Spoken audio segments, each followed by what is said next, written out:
Klaus Leggevi, Politikwissenschaftler, lehrte an den Unis Göttingen, Gießen, war Fellow am Institut für die Wissenschaften von Menschen in Wien, an der Universität in Paris, Wissenschaftskolleg zu Berlin, in New York und so weiter und so fort. Und seit 2020 leitet er das Panel on Planetary Thinking an der Universität Gießen.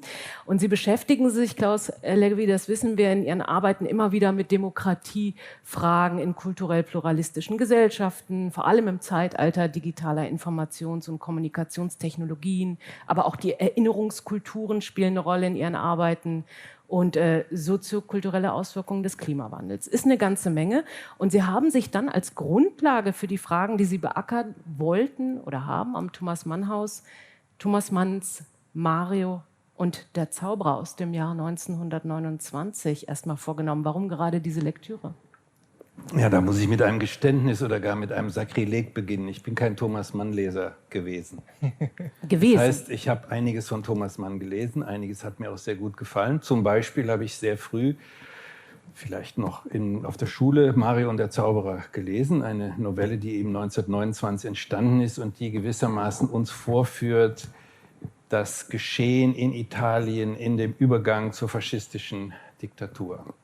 Und ich bin aber auf Umwegen dazu gekommen, dieses nochmal zu lesen, weil es ein fantastisches Buch von Greta de Francesco gibt, einer Wiener Jüdin, die einen Italiener geheiratet hat, die sich mit Charlatanerie und den Scharlatanen beschäftigt hat. Das Buch ist vor 2, 3 Jahren in einer anderen Bibliothek nochmal aufgelegt worden und es ist im Grunde genommen ein unglaublich aktuelles Buch. Es zeigt die Geistesgeschichte der Scharlatanerie. Ich muss die jetzt nicht im Einzelnen aufzählen.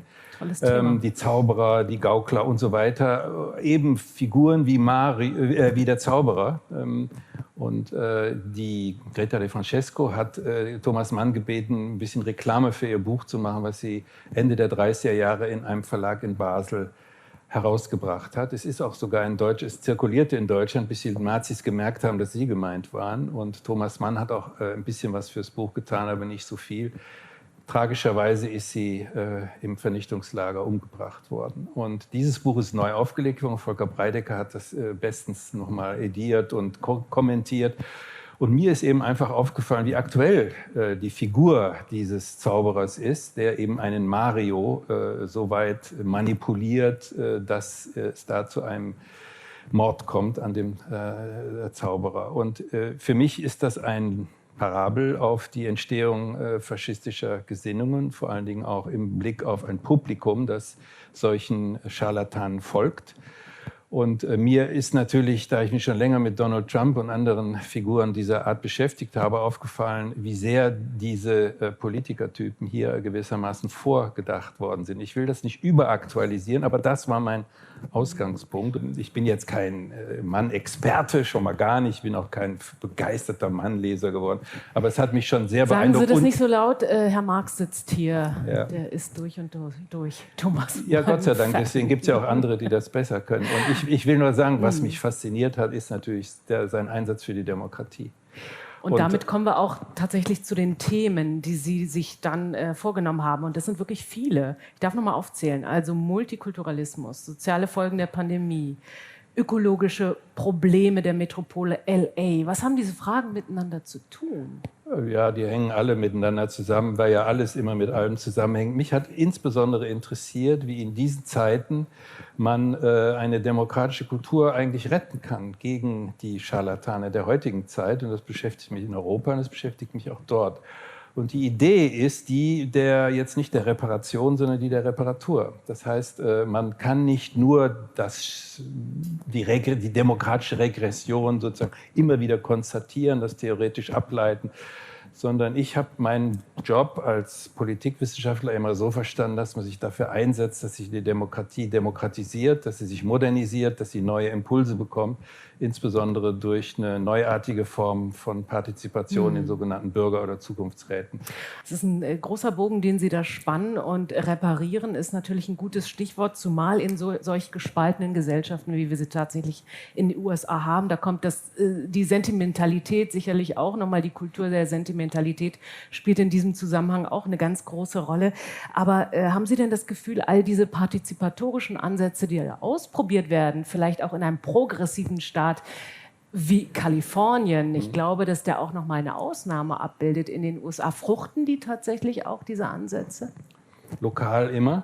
Also da, wo etwas gemacht wird, wo wirklich investiert wird in Bürgerbeteiligung einer neuen Art, die nicht nur fake ist, wo nicht gesagt wird, schön, dass wir mal geredet haben, aber wir machen unser Ding alleine als politische Elite oder als Bürokratie.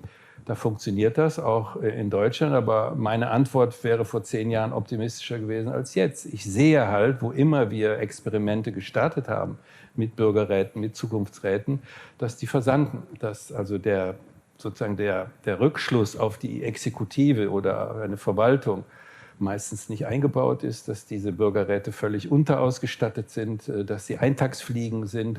Und dann passiert etwas ganz Schlimmes, nämlich dass die Menschen, die dann über Wochen hin sich wirklich demokratisch engagiert haben, mit Herzblut, die sich gestritten haben, die eine Lösung gefunden haben, die kriegen dann von einem Ministerpräsidenten gesagt, ja, wir brauchen das nicht. Es geht darum, weiter genau diese Themen anzupacken. Und Sie haben dann auch zum Beispiel einen Menschen kennengelernt in L.A., der Ihnen unglaublich imponiert haben muss, einen gewissen Adam Schiff. Ja. Der hat nämlich das erste Impeachment-Verfahren gegen Trump geleitet. Was hat der Ihnen mit auf den Weg gegeben? Vielleicht haben Sie das Gesicht in Erinnerung, das Impeachment-Verfahren. Ein ganz schmaler, relativ kleiner Mann, der immer mit unglaublichem Ernst dort vorgesessen hat und der sich nichts hat aus dem Konzept bringen lassen von den republikanischen Scharfmachern. Der kam eines Tages in eine Buchhandlung bei uns um die Ecke und hat sein Buch, nämlich Midnight in Washington, vorgelegt und kam ohne jeden Bodyguard mit seiner Familie und Anhang.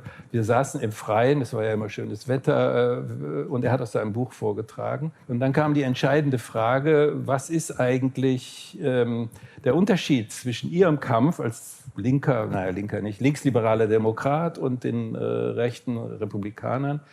Und dann kam ein Satz, den ich nie vergessen werde. Warum schaffen wir es nicht, diese Leute zurückzudrängen? Und dann sagt er, they don't play by the rules we do.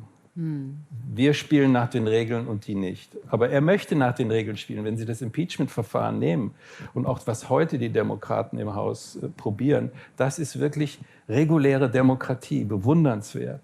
Uns hat dieser Mann wirklich sehr imponiert, als Person, als Politikertypus, als jemand, der nicht aufgibt. Wollen wir auch nicht so schnell. Klaus Leggevi, herzlichen Dank.